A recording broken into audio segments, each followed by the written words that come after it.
Can I just say I was obsessed with this show, and I'm scared of you. Yes. You're not the first to say that. Okay, because there's this look like when you first see your character, like just how you play them, like just a look in his eyes. I was like, you know what? I don't even know what he accused of, but I just think he did it just by how he looked. Yes. Well, the beauty of turning 50 is your eyesight goes bad very quick. So I'm not trying to look at Claire for all the way up in that banister and just gave it to me for free. Yeah. Well, you know That's me what? trying to focus. Tell your eyes they did that, okay? I will. Whatever they do, tell them. Well, I don't want them to keep doing it, No. but you know. Oh, yes. She was effective. Yes. Special effects also help. But I love with your character, like how you portray her. It's like you see this broken person, but then there's like little glimpses. And when you get to see the woman that she used to be, and you really see it in those moments with both of you, because it almost feels like you kind of pull out her old self. And I want you to talk about like having like the most toxic, but like I kind of want to hang out with them relationship at the same time. Well, that's right. I mean, that's perfectly summarized. I mean, that was what was so surprising about their dynamic is that, you know, they were, there's the gravitational force between them was inexplicably powerful, and they were kind of jarred by it and you know, kind of delighted by it. I mean, I think she would have a hard time admitting that, but you know, she's terrified of him, but she's also, you know, enlivened by him. So it's this bizarre, perverse romance in a way. But yeah, so I'd never really seen a relationship like that on television before. I loved it. I was like, this is so toxic, but they look like they are a key to hang out with. I would just love to go drinking with them for one night. Whiskey night. Okay. And Psycho Killer on the stereo, and off we go. Yes, but there's something nurturing about your character. Like he tries, even in that whiskey scene when he's like, go in the room, like, you know, you have to face this.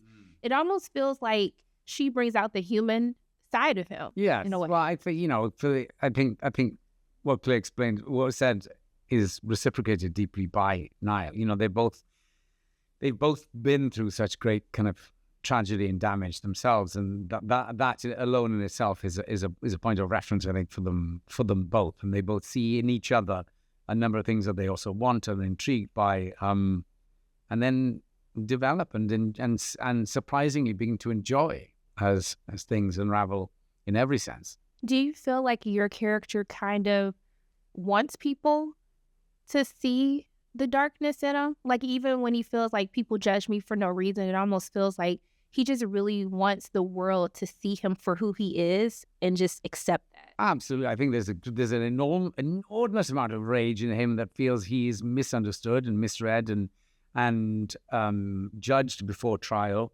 And possibly one of the first things he sees in Aggie is an opportunity for that to be remedied in a way, and then you know, other things flourish to the fore. But that, I think, is an attraction in itself for Niall. He sees her as this opportunity to right a great wrong in his life. But it almost feels like with your character that she's like addicted to the distraction of trying to like pry into his life instead of, you know, trying to like seek healing within. Yeah, I mean, I think he sees in her an anger that she's been very hesitant to fully claim or acknowledge. And I think, you know, he doesn't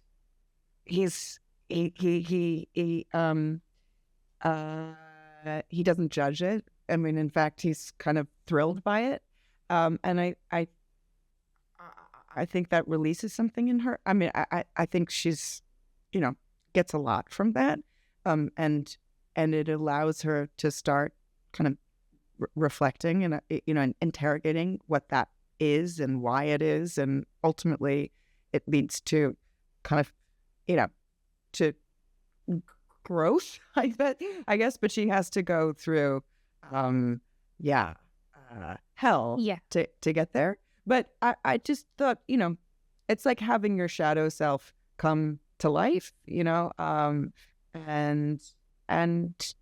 yeah, I mean, he grants her darkest wish. He sees what that is, and nobody else can. And I think it, you know, it's effective. I think she is kind of moved by it, and horrified, right? But yeah, I think there's that tension is what this story kind of rests on. Well, I loved it. I was yelling at your character like, "Girls, stay away from this man. Like, do not hang out with him." Yeah. I just want to thank y'all so much. Thank you for giving me a fun binge. I couldn't go to sleep until I was like, I got to figure out what's going on. Okay. Good. But just thank you so much for taking time out of your day to speak with me. I appreciate you. Thank you. I'm sending so much love and light both your ways. Hope you have a great day. Thank you so much. Yes. Yeah, lovely to meet you.